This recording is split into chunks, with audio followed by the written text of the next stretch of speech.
I shall be moving on soon, so I want to ask you a favour. Name it. Don't make the same mistake that me and my brothers have done. If you lads pull this off, you're going to go down in history. Goodbye to you, my trusted friend. Where's that? Sunderland. Each other since we were 9 or 10. You're talking about the post office, aren't you? How much we're looking at? Maybe more. Learned of love and hate. Any news on Stephen Sayers? Word on the street is he's headed to the Costas. We're a long way from York Street now, mate. This deal, it's the start of the big thing. We're a new breed of criminal. You tried to teach me right from wrong. There's only one way that this is going to go, Stephen. In any happy ending for the life you three have chosen. Please think about him. By my friend, it's hard to die. Or me. They're a family of West Enders who think they run Newcastle. They're a couple of jumped up, jacked the lads out of their depth. Stephen has been a while. They think they're big fish in a little pond. And it's my pond. Mr. Stephen Sayers, I'm arresting you on suspicion of armed robbery. You do not have to say anything, but anything you do say may be used in evidence against you. You can't beat the system. If you try, well, I'll just lock you up. We had joy, we had fun, we had seasons in the sun. But the hills that we climbed were just seasons at a time. We had joy, we had fun, And if you try, seasons in the sun. But the hills that we climbed. they'll throw away the key. Please pray for me.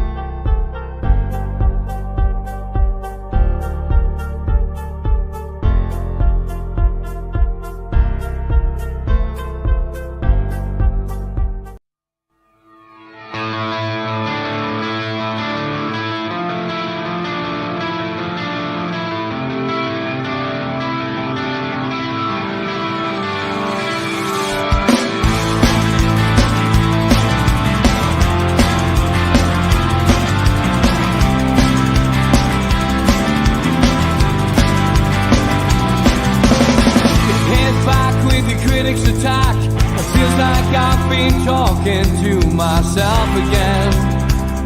But it's the only way you're ever gonna learn. You look back and it's all in the past. I'm dwelling on the thoughts I cannot say to you.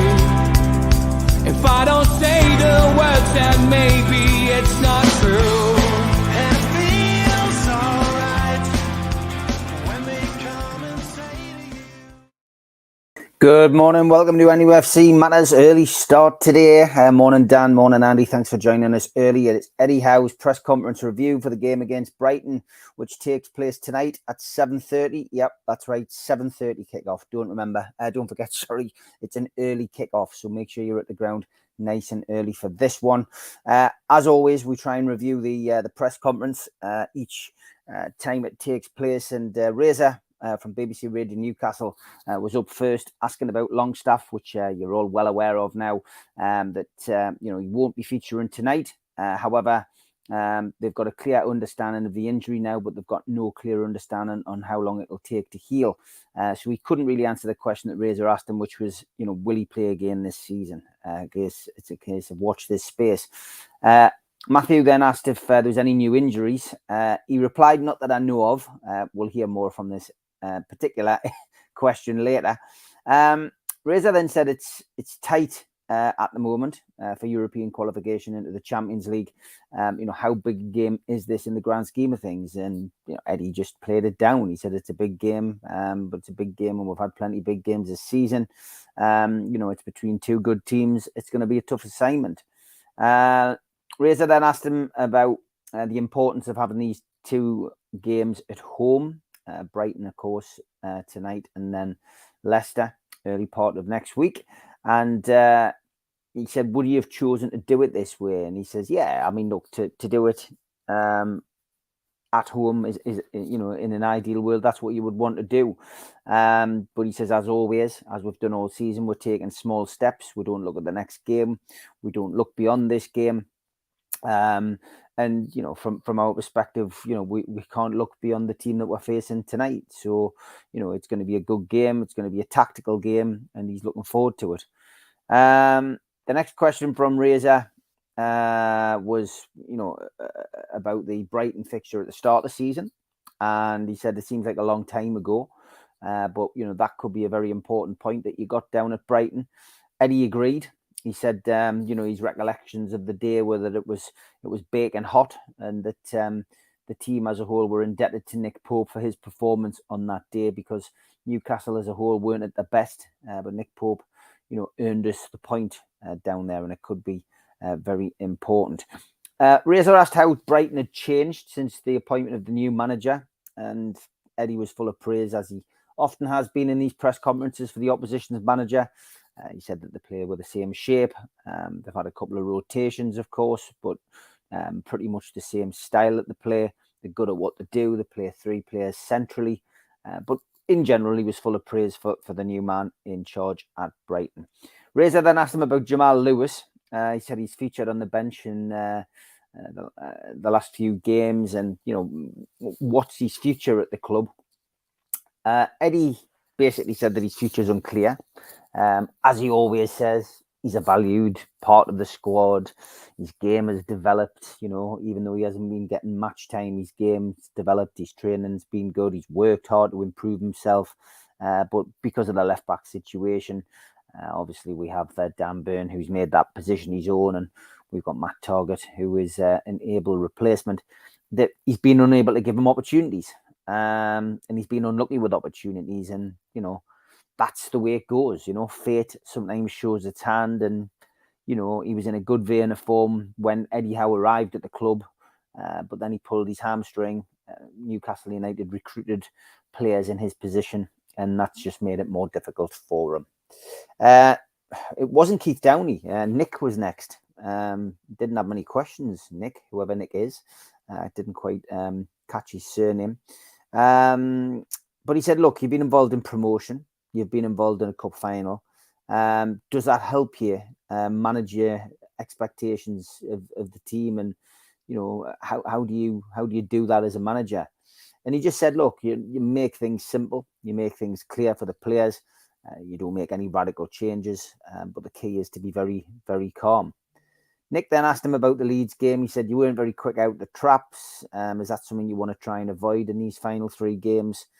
Eddie, he didn't take it as an insult. He was just quite quick to reply, I guess. He just said, look, we actually started well at Leeds, but, unfortunately we conceded early on, and that's what made the game difficult for us. But he agreed that starting, quickly in this game tonight, because he never looks more than a game ahead, is important to show the crowd, that we are committed to getting the job done and delivering success. Andy Sixsmith was next. Started about the security breach. Asked him, how he'd felt, now that there's a few days past, and you can look back on it. What can people learn from it? And he just said, look, that incident's done. It's in the past now. What ifs, are for the future. He says that all I can say really is that I hope that, what happened to me last weekend can help make changes for the future. I hope that, people can improve things, because he'd hate to see a tragedy, that could be avoided, and that's all he had to say about that. And he asked him if this was the biggest week of the season. He said possibly. He says it's difficult to bracket that kind of thing. He says, but we're all well aware of the importance. We're all, aware of the size of the job, and we're also aware of the size of the achievement that could possibly befall us. It's these things don't come easily. Andy then mentioned a phrase that he'd he'd heard Kieran Trippier use, which is pressure is a privilege. He says, is that what you want to hear your players saying? He said, look, it's a cliche. He says, but cup finals are what you want to play for. And he says, I want that kind of mentality for each game. He says, for me personally, I can't wait for tonight's game to start. I'm not nervous about it. We just want to get into it and involved. And, our job really in training this week is just to take the pressure off the players, which is what we've done. Then Andy asked about the Champions League, which of course is only going to get one kind of answer. Andy said, if we make the Champions League, what difference does it make for the club? Eddie just said those questions can wait. Simple as that. Andy then said, for a game like today, because of the importance of it, do you really need to do a team talk? And Eddie then just said, look, some games you need a team talk. Sometimes you don't. And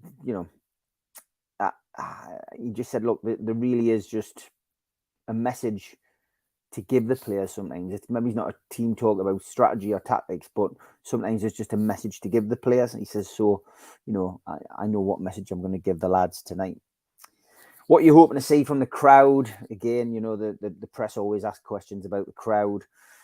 He just says, look, I know what we'll get here. I mean, Andy was referring to his interview last week in the press conference where he was saying he looked towards, the Gallagher when he came out to see what the display was, and it always filled him full of joy, etc. Well, this, he just says, I know we'll get a totally united crowd.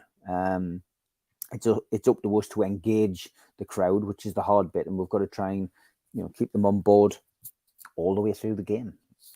Chris was next.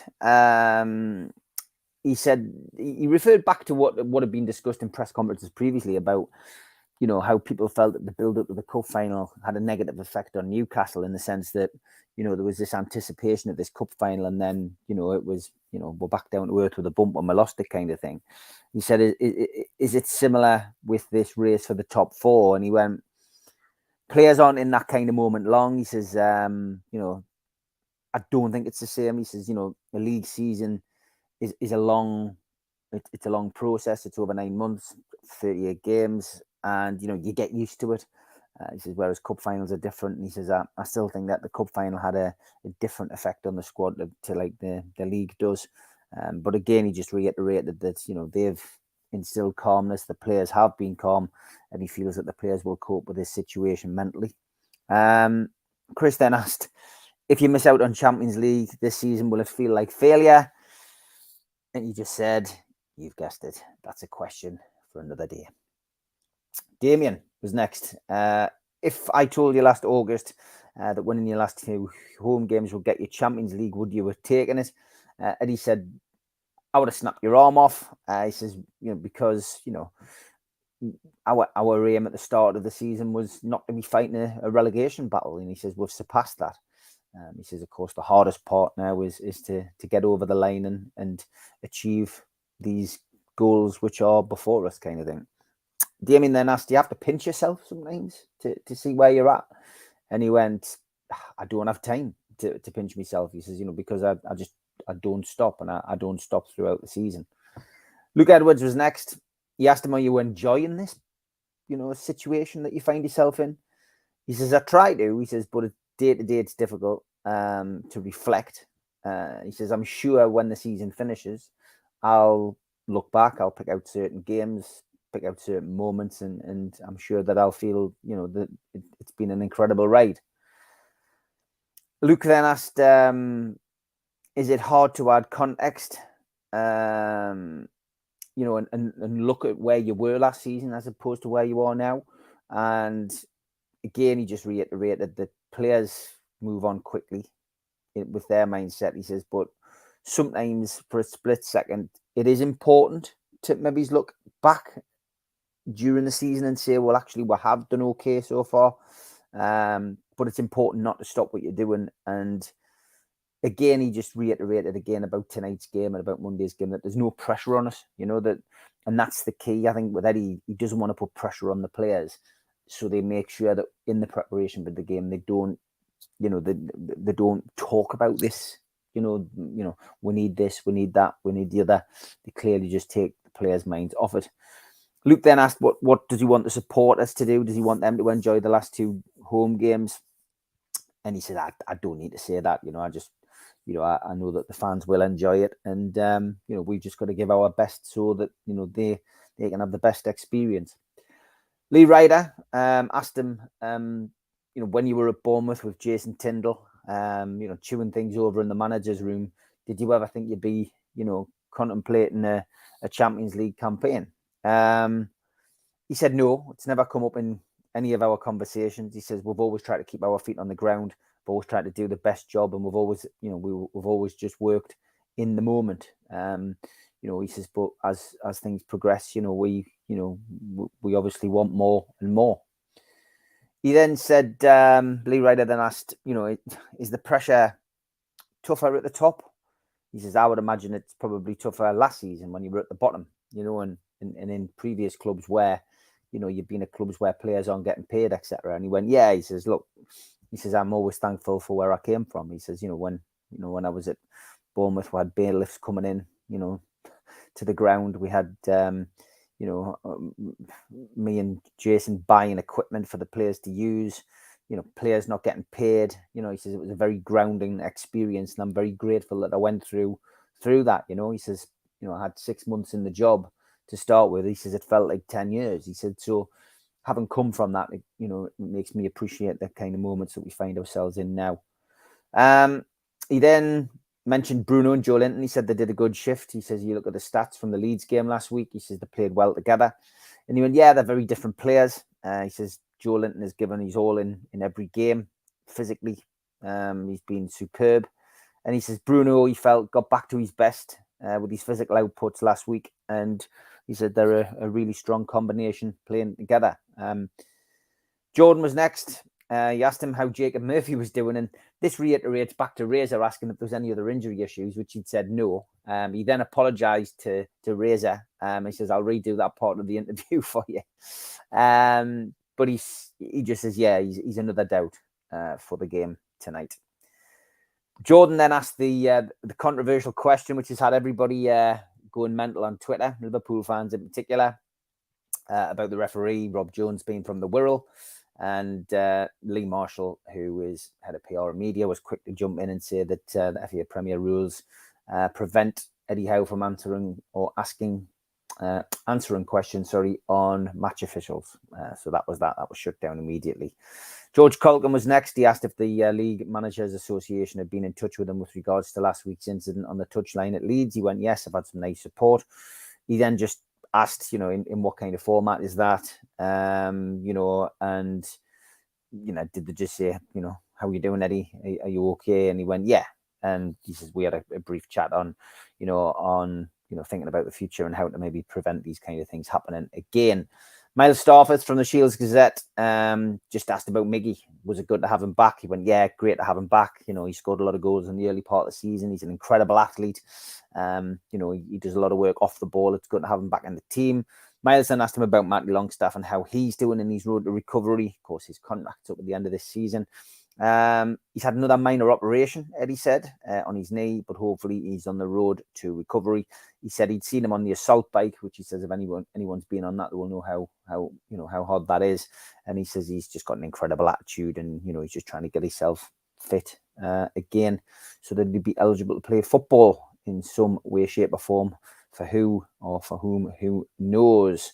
I didn't catch it, and I tried to listen to this on a couple of occasions. I think this question from Miles was about Anthony Gordon. And the answer was he's had a couple of niggles, and he's a big player for the future. Mentioned hamstrings. I can't be sure whether that was Anthony Gordon or not. As I say, it's very difficult. The audio was very poor at that part of the interview. So don't take it as gospel that he was talking about Anthony Gordon there, but potentially he was. With him saying big player for the future, then maybe it was him. Maybe it was Elliot Anderson, but try and listen to it yourself to find out who it was. It's very, very difficult. Miles Starford was asking that question. Dom was next. He said, off the pitch, at the training ground with all the developments that have been made, how different does it feel now? He says it's funny. He says because he says when you do your house up, for example, he says it sometimes to you it feels no different. He says, but then when you get visitors coming to your house, they go, "Oh wow, I love what you've done to the place." He says, "Well, that's what it's like at the training ground." He says, the players that have come back who've been away for a degree of time, who've never been at the training ground, have come back in and said exactly that. But he says, yeah, it's great. It's great to see the small changes happening, and things are a lot better for the players. And he says, I still want more though. And he was asked what he wanted more, and he says, we need a few more things for people who are recovering from injury. So there's clearly other plans afoot to make changes. Dom then asked about recruitment to the scouting, etc. Are Newcastle looking to increase the staff behind the scenes for that kind of thing? And yeah, absolutely. We need to have an elite team off the pitch. We need to have people who come to the club who've got Newcastle United in their hearts. We're all part of the team, and it's not just about me, is what Eddie said. Mark was next. Asked about the Alexander Isak, Callum Wilson partnership. How do you think it's going? Once again, second week in a row, Eddie reiterates it's not a partnership. They're not playing together. But during last week's game, and like they did against Arsenal, they did play together at times. He then went back and looked at the Arsenal game and just said, there was nothing wrong with the structure of the team. I thought we played quite well, but we didn't score. He says, and then last week, could have had a few goals between them, and it didn't work out. We didn't score from open play. We got 2 penalties. But overall, yeah, we're happy with their performances. But he was honest. He just said we played well against Arsenal, didn't get the rub of the green against Leeds. We weren't as good, but we scored 2 goals. He was also then talking about the natural evolution that's happened at the club, and he was then talking about again a little bit more in depth again to Mark just about the last 2 games, saying that we've played well, but hopefully tonight we'll give our all, and we'll get a better reward. Martin was up again. Martin Hardy, he's been in the press room a few times this season. How important are these 2 games to have these 2 games at home? Similar question what was asked earlier in the press conference.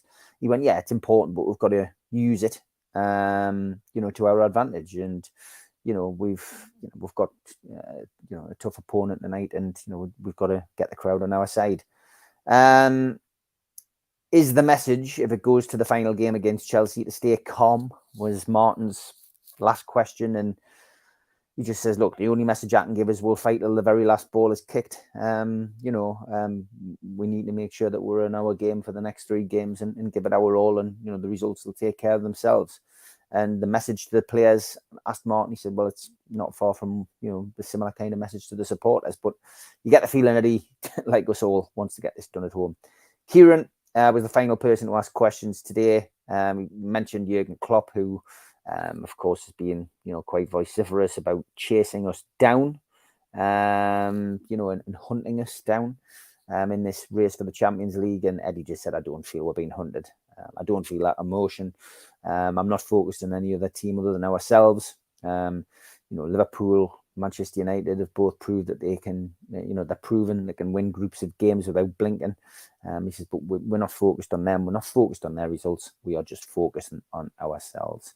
And then Kieran just said, do you want to elaborate on the final games? The final games are the hardest. Did you find that? And he goes, yeah. He said, look, that's just the way it is. In the league or in the cup, when you get to those final games, it's getting over the line. There's no science to it. It's just the way it is. So that was it. That was the press conference yesterday, from Eddie Howe. I will be back with Super Mac and Gibbo at 10 o'clock this morning. So go and set your reminder.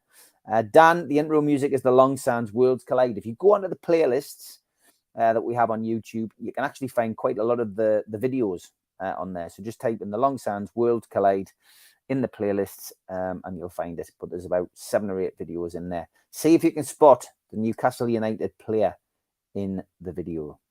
Very interesting. Keith, good morning. Hope you're well. Steve Parker, morning. 2-1 tonight. Botman and Maxi. He's got to score sometime. Good morning, Lupin. Hope you're well. Steve H, morning, mate. 2-0, says Steve H. I'm nervous, but a healthy nervous. I was up at 5:30, Michael. Thinking about the game. Mental, really. Morning, hope for a clean sheet and a 2-0 win, says Darren. Yeah, me too. Morning, lads and lasses. Ian, I will catch up with you, mate. Honestly, I've been all over the shop this week. I know you're not in a rush to get your Shearer ball, but we will meet up very, very soon. And Roger, good morning to you too, mate. I'll be back 10 o'clock, off for a cuppa. And I will be back at 10 o'clock with Super Mac and Gibbo. So set your reminders and I will see you all then. I'll play out with the ads. Take care. Bye. A big shout out to all our sponsors. Thanks to Skips and Bins. Telephone 0800 25 45 25 3. Email inquiries at skipsandbins.com. Website skipsandbins.com. Easy contract free and pay as you go waste collection. Thanks to Mr. Vicky's Sauces, handmade in Cumbria. You can order them from their website, mrvickies.co.uk, or by calling 01768 210 102. Thanks to Media Arts for all the help with the video technology. Thanks to qtechshop.co.uk, the makers of pool tables and snooker tables in Wallsend, Newcastle. If you enjoy the show, please hit the little thumb under the video and like the video. Click share to share to your other social media, or subscribe. It's free and we do 7 shows a week. If you want to become a member, you can click join underneath this video. There are different packages to suit all different pockets. And if you want to become a cult member, then put your smartphone over the QR code. It'll take you straight there to the website, which is nufcmatters.com. If you go in via the website, just click membership pack. What do you get for your money? You get a pen, you get a cup, you get a membership card and a scarf, and entry into the monthly draw. Don't forget, we are available as a podcast on iTunes, Spotify, and other podcast providers. And we also support the food bank on this show. NUFCfansfoodbank.co.uk is where you'll find the matchday bucket. You can make a virtual donation today. We've also got some events coming up over the next couple of months. An evening with Peter Beardsley at the Tyneside Irish Centre. Tickets available from newcastlelegends.com. Or go to Voucher and get a 40% discount. Our end of season do is the 27th of May at the Tyneside Irish Centre. Tickets are a tenner from nufcmatters.com. An evening with Gavin Peacock takes place on July the 10th at the Tyneside Irish Centre. Tickets from nufcmatters.com for that event. And the following night, Gavin will be at the Tynemouth Surf Cafe. Go to their website for ticket information. We've got a vast range of t-shirts, merchandise and memorabilia available at our website. The Isaac t-shirt is doing well. Go to nufcmatters.com to buy one today.